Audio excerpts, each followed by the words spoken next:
Halo semuanya, selamat datang kembali di channel Admin Y. Hari ini kita bakal bahas sesuatu yang spesial. Kalau kalian hobi baca komik Jepang atau manga, pasti sering dengar judul-judul besar yang katanya wajib baca. Nah, kali ini saya sudah rangkum 7 manga yang menurut saya punya kualitas cerita dan gambar di atas rata-rata. Ini bukan ranking, jadi urutannya acak. Kita akan bedah satu persatu secara detail tapi tetap santai. Siapkan camilan kalian dan mari kita mulai. Disclaimer, video ini dibuat untuk tujuan edukasi dan hiburan. Hak cipta gambar dan karakter sepenuhnya milik penerbit dan kreator masing-masing manga. Konten ini mungkin mengandung sedikit spoiler tipis untuk menjelaskan jalan cerita. Jadi harap bijak saat menonton. Manga pertama yang kita bahas adalah Vagabond. Manga ini adalah karya dari mangaka jenius bernama Takehiko Inoue.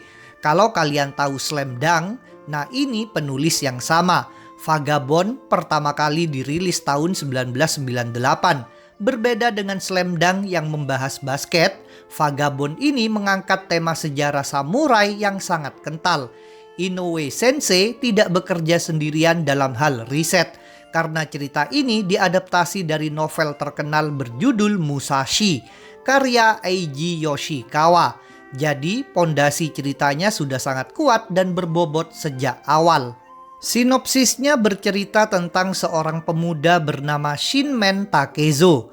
Di awal cerita, dia digambarkan sebagai pemuda yang liar, kasar, dan haus darah pasca pertempuran besar Sekigahara. Karena dianggap kriminal oleh desanya sendiri, dia melarikan diri dan memulai perjalanan panjang. Nantinya, pemuda beringas ini akan mengganti namanya menjadi Miyamoto Musashi. Ya, Musashi sang legenda pedang Jepang itu. Cerita ini fokus pada perjalanan hidupnya dari seorang pemuda yang cuma tahu cara membunuh menjadi seorang ahli pedang yang mencari arti kekuatan sejati. Dari segi plot, Vagabond itu sangat filosofis. Jangan harap isinya cuma babat-babatan pedang terus-menerus. Memang aksi pertarungannya seru, tapi inti ceritanya adalah pendewasaan diri. Kita akan melihat Musashi bertemu dengan biksu, seniman, dan ahli pedang lain yang mengajarkan dia bahwa menjadi kuat bukan berarti harus selalu menang atau membunuh lawan. Ada banyak dialog tentang kehidupan, alam, dan pengendalian ego yang mungkin akan membuat kita sebagai pembaca ikut merenung. Alurnya berjalan lambat tapi sangat nikmat untuk diikuti. Soal kualitas gambar, Vagabond bisa dibilang salah satu yang terbaik di dunia. Takehiko Inoue menggunakan kuas tinta asli untuk menggambar manga ini, bukan pena komik biasa. Hasilnya, setiap panel terlihat seperti lukisan seni yang siap dipajang di museum. Detail ekspresi wajah, cipratan darah, helai rambut, sampai pemandangan alamnya digambar dengan sangat realistis dan artistik. Kalian akan sering berhenti membaca sejenak cuma untuk mengagumi keindahan gambarnya yang luar biasa detail. Kelebihan utamanya jelas ada pada seni gambar dan kedalaman ceritanya yang menyentuh jiwa. Karakternya terasa sangat manusiawi dengan segala kekurangannya. Namun, kekurangannya adalah manga ini sering mengalami masa hiatus atau libur panjang yang tidak menentu. Sampai sekarang ceritanya belum tamat dan statusnya masih menggantung. Jadi kalau kalian memutuskan membaca ini, siapkan hati untuk menunggu kelanjutannya yang entah kapan akan rilis. Selanjutnya kita masuk ke dunia fantasi yang gelap lewat manga berjudul Berserk. Manga ini ditulis dan digambar oleh mendiang legenda Kentaro Miura yang pertama kali merilisnya pada tahun 1989. Berserk dianggap sebagai bapaknya genre dark fantasy. Kalau kalian suka game seperti Dark Souls atau Elden Ring, semuanya terinspirasi dari manga ini. Kentaro Miura mendedikasikan gambar seluruh hidupnya untuk menggambar Berserk dengan dedikasi yang luar biasa gila sampai akhir hayatnya. Sinopsis Berserk mengikuti perjalanan seorang pendekar pedang bernama Guts. Dia ini bukan pahlawan yang ganteng dan bersih, tapi seorang petarung yang hidupnya penuh penderitaan sejak lahir. Guts membawa pedang raksasa yang lebih mirip lempengan besi tebal untuk membasmi iblis.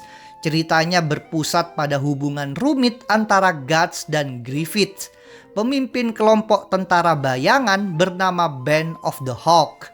Hubungan persahabatan mereka yang awalnya indah berubah menjadi tragedi pengkhianatan yang sangat mengerikan dan memicu dendam seumur hidup.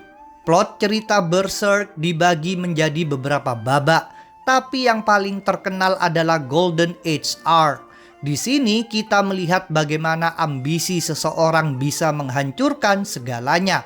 Temanya sangat berat, membahas tentang takdir, kehendak bebas, agama, dan sisi tergelap manusia. Guts terus berjuang melawan takdir buruk yang menimpanya, bertarung melawan monster mengerikan setiap malam. Ceritanya sangat emosional, kadang bikin marah, kadang bikin sedih, tapi semangat pantang menyerah dari Guts sangat menginspirasi.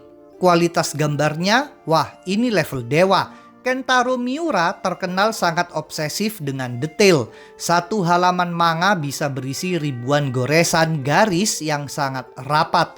Desain monsternya benar-benar menyeramkan dan terasa hidup. Gambar baju Zira, kastil, dan adegan perangnya digambar dengan skala yang megah dan kolosal. Transisi dari adegan tenang ke adegan aksi yang brutal digambarkan dengan sangat dinamis, membuat pembaca seolah tersedot masuk ke dalam dunianya yang kelam. Kelebihan Berserk adalah pembangunan dunia dan karakternya yang sangat mendalam, serta kualitas gambar yang semakin lama semakin bagus seiring berjalannya waktu. Tapi kekurangannya, atau lebih tepatnya peringatannya, adalah kontennya yang sangat sadis dan eksplisit. Banyak adegan kekerasan yang mungkin tidak nyaman bagi sebagian orang. Selain itu, karena penulis aslinya sudah meninggal dunia, kelanjutannya kini ditangani oleh sahabat dan asistennya, meskipun kualitasnya tetap dijaga semirip mungkin. Manga ketiga adalah raksasa di dunia komik Jepang, yaitu One Piece, dikarang oleh Eiichiro Oda. Manga ini dirilis pertama kali tahun 1997 dan masih lanjut sampai sekarang. One Piece adalah definisi dari petualangan sejati. Oda Sensei dikenal sebagai penulis yang sangat jenius dalam menyambungkan detail kecil di awal cerita dengan kejadian ratusan bab kemudian. Ini adalah manga terlaris dalam sejarah, dan popularitasnya di Indonesia juga sangat besar, dari anak-anak sampai orang dewasa. Sinopsisnya mungkin sudah banyak yang tahu, bercerita tentang Monkey D. Luffy, seorang anak laki-laki yang tubuhnya bisa melar seperti karet karena memakan buah iblis. Mimpinya cuma satu, menjadi raja bajak laut dan menemukan harta karun legendaris bernama One Piece. Dalam perjalanannya, Luffy mengumpulkan kru kapal yang unik, mulai dari pendekar pedang buta arah, koki yang jago nendang, sampai rusa kutub yang bisa bicara. Mereka berlayar mengarungi lautan yang penuh bahaya dan misteri. Plot One Piece itu luasnya minta ampun. Awalnya terlihat sederhana, cuma pindah dari satu pulau ke pulau lain. Tapi lama-kelamaan ceritanya berkembang menjadi konflik politik dunia, sejarah abad yang hilang, perbudakan, hingga perang antar angkatan laut dan bajak laut. Kelebihan Oda Sensei adalah kemampuannya membuat cerita yang lucu dan konyol, tapi tiba-tiba bisa bikin pembaca menangis karena masa lalu karakter yang tragis. Pesan tentang persahabatan dan kebebasan sangat kental di sini.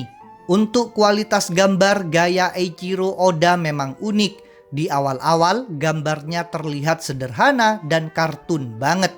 Beda dengan Vagabond atau Berserk. Tapi jangan salah, desain karakternya sangat kreatif. Tidak ada karakter yang wajahnya standar. Semuanya punya ciri khas aneh. Seiring waktu, gambarnya makin detail. Bahkan kadang panelnya terlihat sangat penuh dan padat. Oda sangat jago menggambarkan adegan pesta yang ramai atau latar belakang pulau yang imajinatif. Kelebihannya adalah world building atau pembangunan dunianya yang tak tertandingi. Setiap pulau punya budaya, iklim, dan masalah sendiri. Kekurangannya mungkin ada pada panjang ceritanya. Karena sudah mencapai lebih dari 1000 bab, pembaca baru mungkin merasa terintimidasi atau malas mengejar ketertinggalan. Selain itu, terkadang alur ceritanya terasa agak lambat di bagian tengah arc tertentu karena terlalu banyaknya karakter yang harus dibahas. Kita beralih ke genre thriller psikologis dengan manga berjudul Monster. Manga ini adalah mahakarya dari Naoki Urasawa yang populer di pertengahan tahun 90-an, tepatnya mulai rilis akhir 1994 hingga selesai di era 2000-an. Naoki Urasawa dikenal sebagai ahli bikin cerita misteri yang bikin penasaran. Monster tidak punya adegan jurus-jurus sakti, tapi ketegangannya bisa melebihi manga aksi manapun. Sinopsisnya bercerita tentang Dr. Kenzo Tenma, seorang dokter bedah otak jenius asal Jepang yang bekerja di Jerman. Suatu hari, dia dihadapkan pada pilihan sulit, menyelamatkan wali kota atau seorang anak kecil yang tertembak di kepala. Tenma memilih menyelamatkan anak kecil itu atas dasar kemanusiaan. Namun, keputusan itu ternyata menjadi mimpi buruk. Anak yang diselamatkannya, Johann Liebert, ternyata tumbuh menjadi seorang pembunuh berantai yang jenius, manipulatif, dan mengerikan. Sebuah monster dalam wujud manusia. Plot Monster adalah kejar-kejaran antara Dr. Tenma yang ingin bertanggung jawab membunuh Johann dan Johann yang terus menyebar teror. Ceritanya sangat cerdas dan dewasa. Latarnya di Eropa pasca runtuhnya tembok Berlin, memberikan nuansa sejarah yang kental.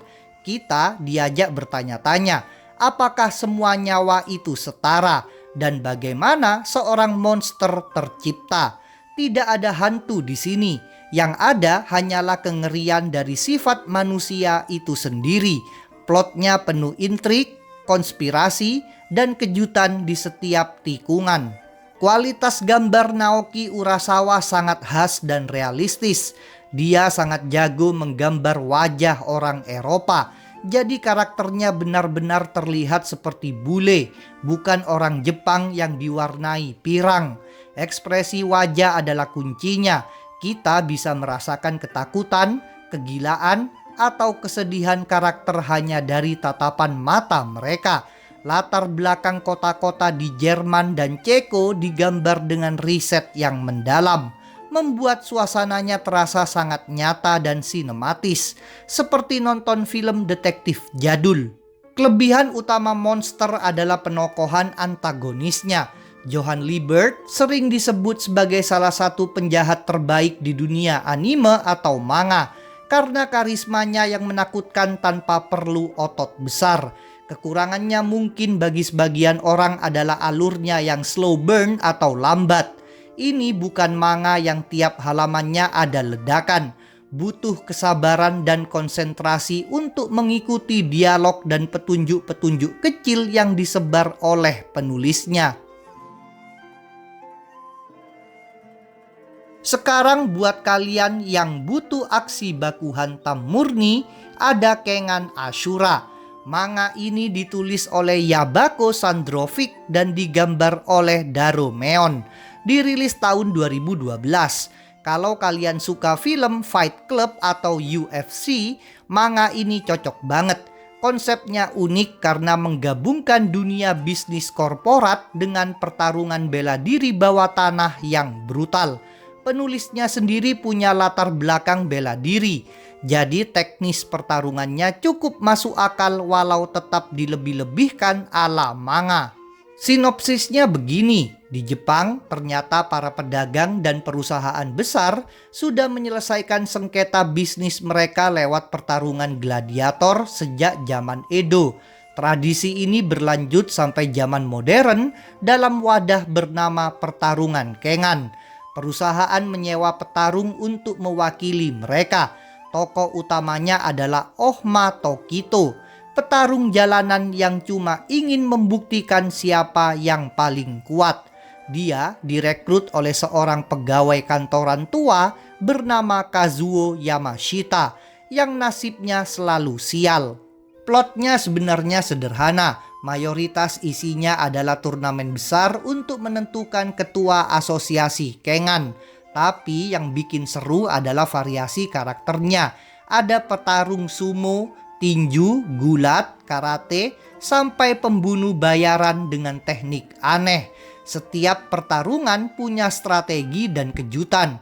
Kita juga diperlihatkan sisi politik perusahaan, di mana para CEO saling licik menjatuhkan satu sama lain di luar arena. Hubungan antara Ohma yang dingin dan Pak Yamashita yang penakut juga jadi bumbu komedi dan emosi yang pas. Kualitas gambar dari Darumeon di Kengan Ashura itu luar biasa dinamis. Dia sangat jago menggambar anatomi otot manusia. Saat karakter memukul, kita bisa merasakan berat dan dampak pukulannya lewat gambar.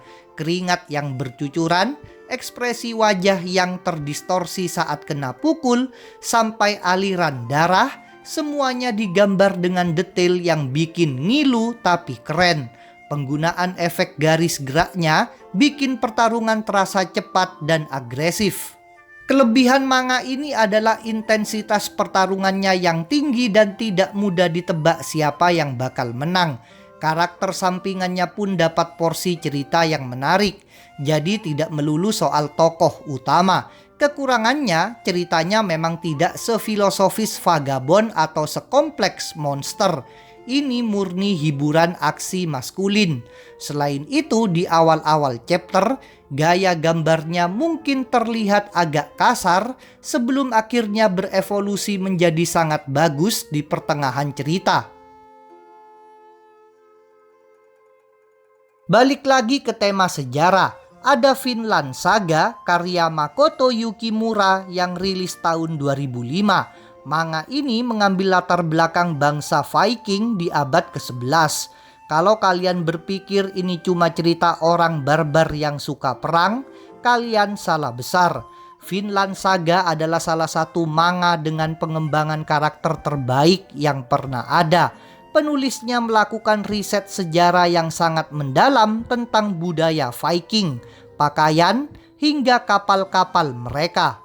Sinopsisnya berpusat pada Thorfinn, seorang anak kecil yang menyaksikan ayahnya yang hebat dibunuh dengan curang oleh pemimpin bajak laut bernama Askelat. Thorfinn bersumpah untuk membalas dendam. Uniknya, demi bisa menantang duel Askelat, Thorfinn malah bergabung dengan kelompok bajak laut Askelat itu sendiri. Dia tumbuh besar di medan perang, menjadi pembunuh yang dingin hanya demi satu tujuan, membunuh Askelat dalam duel yang adil. Plot cerita ini terbagi menjadi dua fase besar yang sangat kontras. Fase pertama disebut prolog, isinya penuh perang, darah, dan politik kekuasaan raja-raja Viking. Fase kedua yang sering disebut Farmland Arc berubah drastis menjadi drama kehidupan yang tenang. Di sini, Thorfinn mencari arti hidup baru setelah menyadari bahwa balas dendam tidak memberinya kedamaian. Temanya bergeser dari bagaimana cara membunuh musuh menjadi bagaimana cara berdamai dengan masa lalu dan menciptakan dunia tanpa perang. Perubahan ini sangat indah dan menyentuh. Kualitas gambar Makoto Yukimura sangat memanjakan mata. Dia menggambar pemandangan laut utara, badai salju, dan ladang gandum dengan sangat puitis.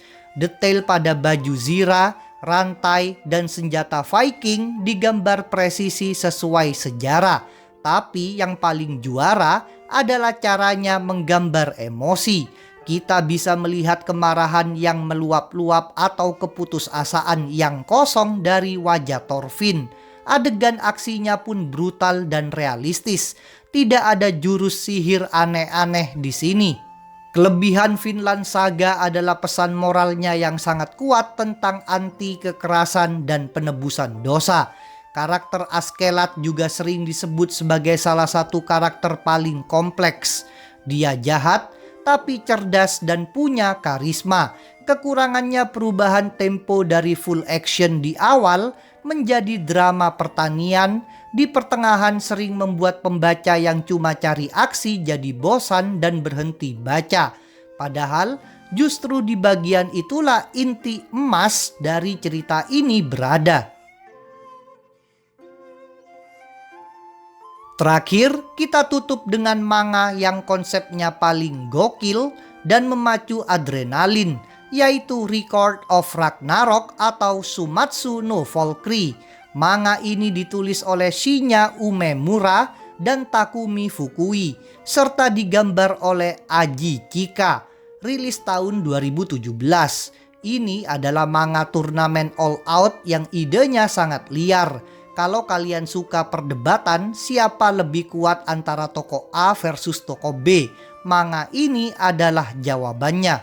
Sinopsisnya dimulai ketika para dewa dari berbagai mitologi, mulai dari Yunani, Nordik, Hindu, dan lain-lain, mengadakan rapat dan sepakat untuk memusnahkan umat manusia karena dianggap sudah merusak bumi. Tapi seorang Valkyrie bernama Brunhilde menantang para dewa untuk menggunakan hukum kuno, yaitu Ragnarok. Ini adalah turnamen 1 lawan 1 antara 13 dewa terkuat melawan 13 manusia terhebat sepanjang sejarah. Jika manusia menang 7 kali, mereka selamat. Jika kalah, mereka musnah. Plotnya sangat straightforward atau lurus. Isinya ya turnamen itu sendiri, tapi daya tariknya adalah matchmakingnya. Kita bisa melihat Thor melawan Lubu atau Zeus melawan Adam. Setiap pertarungan diselingi dengan kilas balik masa lalu karakter yang seringkali diubah sedikit dari sejarah aslinya biar makin dramatis. Intinya adalah melihat bagaimana manusia dengan segala keterbatasannya mencoba melampaui kekuatan dewa. Kualitas gambar dari Aji Chika sangat bersih, tajam, dan penuh gaya. Desain karakternya sangat stylish. Para dewa digambarkan sangat agung atau menyeramkan, sementara para manusia digambarkan sangat keren dengan ciri khasnya masing-masing. Efek jurus-jurusnya digambar dengan sangat megah, penuh ledakan dan kilatan cahaya. Panel-panelnya dirancang untuk memberikan efek hype yang maksimal kepada pembaca. Kelebihan manga ini adalah hiburan murni, tidak perlu mikir terlalu berat. Cukup nikmati keseruannya. Konsepnya menyatukan tokoh sejarah dan mitologi, bikin kita penasaran siapa yang bakal keluar selanjutnya. Kekurangannya ceritanya sangat repetitif karena formatnya selalu sama. Pengenalan, bertarung, kilas balik, lalu hasil akhir. Selain itu, bagi pecinta sejarah atau mitologi yang kaku, mungkin akan sedikit terganggu karena banyak fakta sejarah yang diubah seenaknya demi kepentingan cerita. Oke teman-teman, itu dia tadi 7 manga legendaris dengan berbagai genre yang wajib banget kalian coba baca setidaknya sekali seumur hidup. Masing-masing punya keunikan, dari yang bikin mikir keras sampai yang bikin semangat membara. Kira-kira dari daftar tadi, mana nih yang sudah kalian baca atau mana yang bikin kalian penasaran? Tulis pendapat kalian di kolom komentar. Jangan lupa subscribe, like, komen, dan share channel Admin Y dan Marvel Universe Indonesia. Kalian bisa request pembahasan dan memberikan dukungan melalui Saweria. Link ada di deskripsi. Sampai berjumpa kembali dalam video-video berikutnya. Terima kasih.